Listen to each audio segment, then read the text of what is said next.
What's up everyone, some guy here with another Alliance Roar video. Season 26, war number 4, we are versing against LOXC.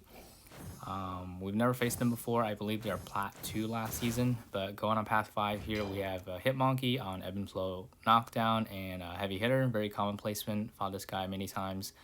There's another Apocalypse boss, so I will be using Guillotine 2099, so this is my ramp up fight.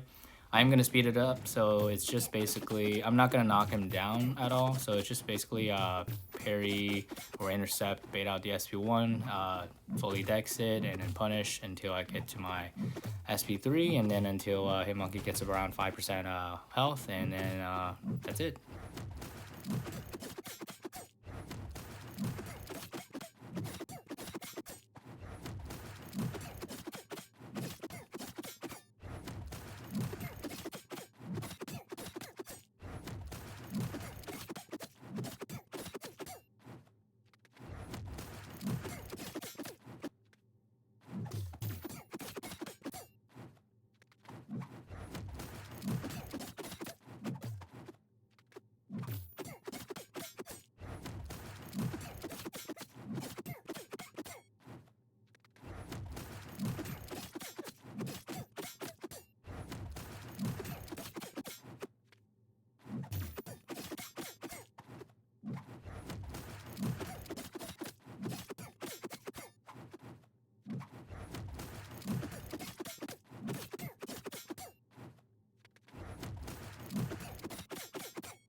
Alright, moving to the next fight, we have this rank 2 Dr. Doom on Power Snack and Backup Recovery. I will be quaking this fight. I'm usually going to set it up in the beginning where I'm only going to do as little as keep the Aftershock stacks low just so the stun timer duration is shorter, so I can dex and bank my precision buff whilst the concussion is active so that I won't trigger Power Snack.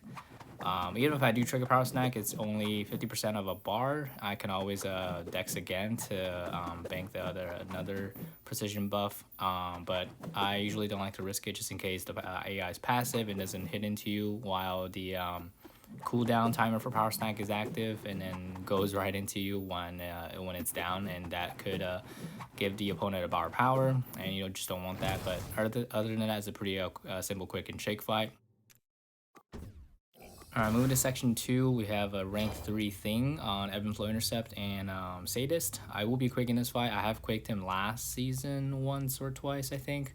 And I know with some boosts, I won't be able to time out.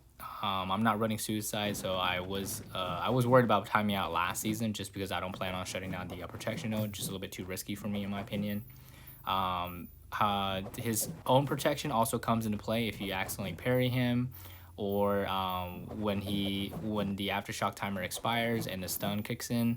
It will trigger his natural protection, and with the node protection, it does reduce the damage by a lot. It does have a cooldown, so you can get some damage in while the cooldown is active.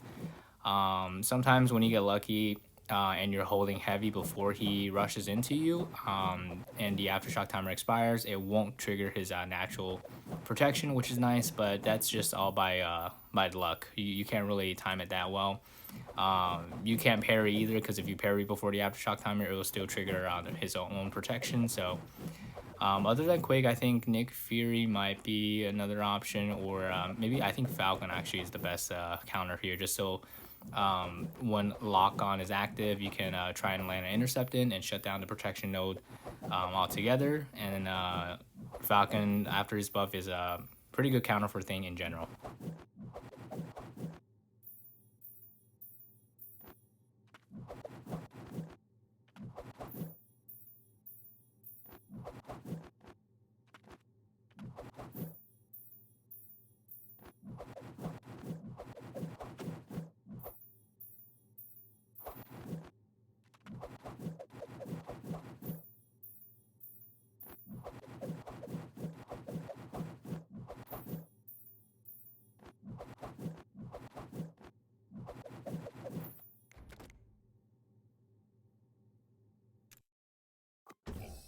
All right, next up we have Immortal Abomination. I see this guy almost on this node almost every war, kind of almost like a Apocalypse boss. Very simple, quick and shake fight. You just have to make sure you don't touch him, you don't parry him, you don't hit into him just because he has a chance to put a poison debuff on you. So poison debuffs last pretty long. It can really take you down, drain your health a lot. And plus he is a protect champion. He is affected by the global node, so you don't want to accidentally drop your heavy just in case it, because if it crits, it will trigger the protection global, and then with 2 protection up plus the node, it'll be reduced to 90% damage, and you will time out unless you intercept to get rid of the protection. But of course, when you're intercepting, you risk getting poisoned, so it's not a good time. You just want to make sure you are keeping an eye on the aftershock timer. At least that's what I do, but I know a lot of more experienced Quakers, they are just looking at Quake's animation, and whenever basically she doesn't evade, you don't let go of your heavy. Was not able to play it that way. I just always look at the attacker and I always keep an eye on the aftershock timer. Not the best way, not the most reliable, just because your attention span is kind of diverted, but it works for me for the most part, so I'll just stick with it. Moving to the next fight, we have a rank 3 Moman on ebb and flow intercept and redouble determination. I will be using Colossus. He's a pretty safe counter, just because upon after activating Colossus SP3, upon getting hit in the block, he becomes passively unstoppable, so you can kind of use that to your advantage to get openings for intercepts. I will be using a lot of light intercepts here. I have had a lot of trouble with my light intercepts, I think, last season. I don't know if it's changed, but I think I might have just gotten lucky, or I was unlucky last season with the AIs. I don't know. Either way, I do a really good job in this fight here with my light attacks, or with my light intercepts. So it worked out for the most part. I do get some risky intercepts a little bit later as well. I just saw the opening and went for it. I probably should stop because it has caught on to me before, I think last season too, but I don't know. I saw the opening, I went for it, and it worked out for the most part. Most of the time it works out, but when it doesn't, it really goes south.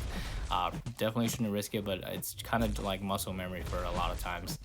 But yeah, I'm gonna drop my SP3 here. That's gonna activate his unstoppable passive ability upon block. So I do want to hit in here to shut down the protection first, and then bait out his SP2. Luckily, he throws it pretty right away, so I don't have to wait it out my entire passive fury timer without hitting him.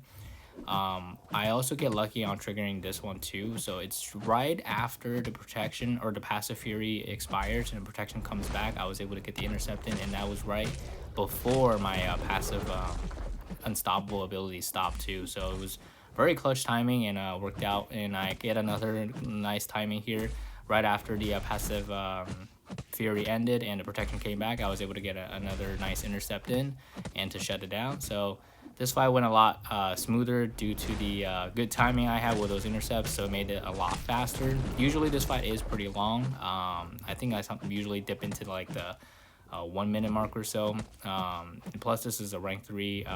Yeah, I get a bunch of risky intercepts here. I just saw the opening and went for it, but worked out in the end. Probably not the best idea, but I'll take it.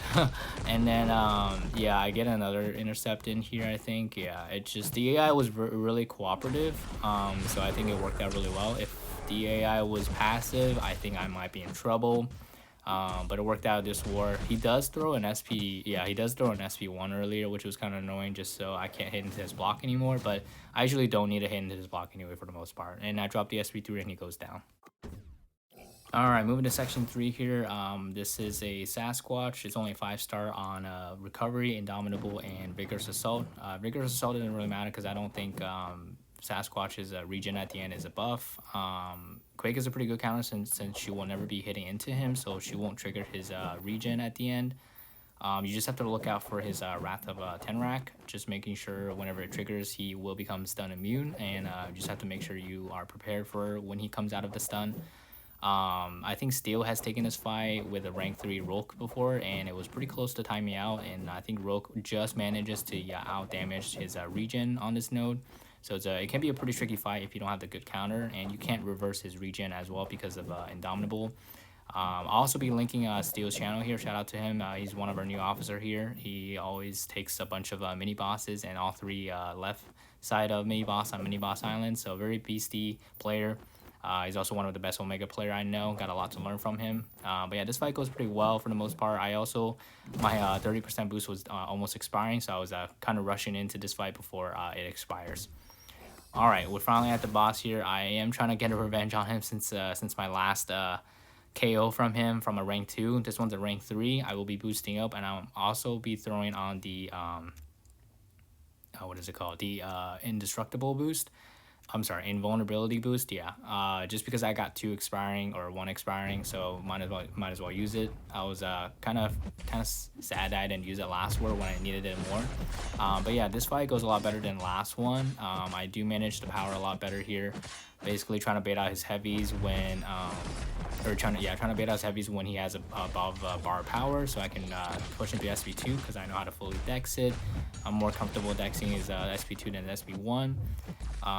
And then trying to get some light intercepts in while I can. The Guillotine 29.9's light intercepts are really far reach, so you can easily do safely do a lot of light intercepts with her. And then just making sure you throw your SP2s to push up his power to SP2 as well. You can really ramp up her combo with SP2 since I think her SP2 has about 9 combos. So you can really ramp up your combo and do a lot of damage with it. That's what I usually like to do. But yeah, pretty smooth fight. Just bait out his heavy attack when he's above a bar power, and then keep going until he has 2 bars of power. Just keep pushing his power, making sure, of course, you don't push him to SP3s, and then just bait it out.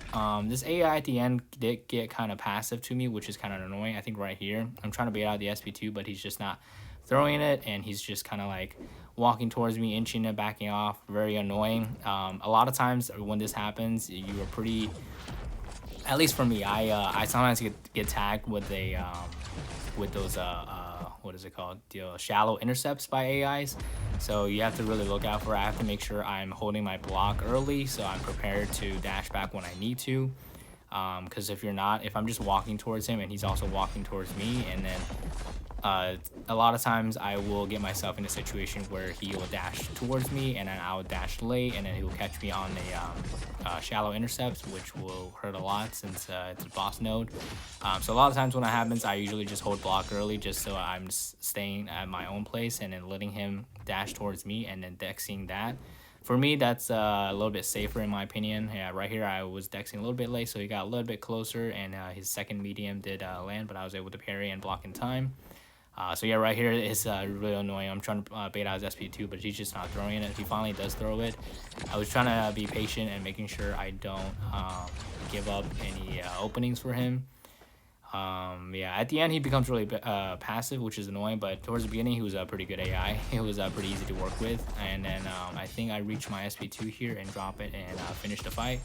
So yeah, pretty good fight in general, but not the best AI towards the end here. Unfortunately, we do lose this war. It was a really close war. We lost by about 4 attack bonuses. So good job to them. And this does push us down to the top of Plat 2. We were bottom with Plat 1, I think, last war, beginning of this war. So hopefully we're able to win some wars and get back into Plat 1. But that is it for me. Thanks for watching. I'll see you guys on the next one.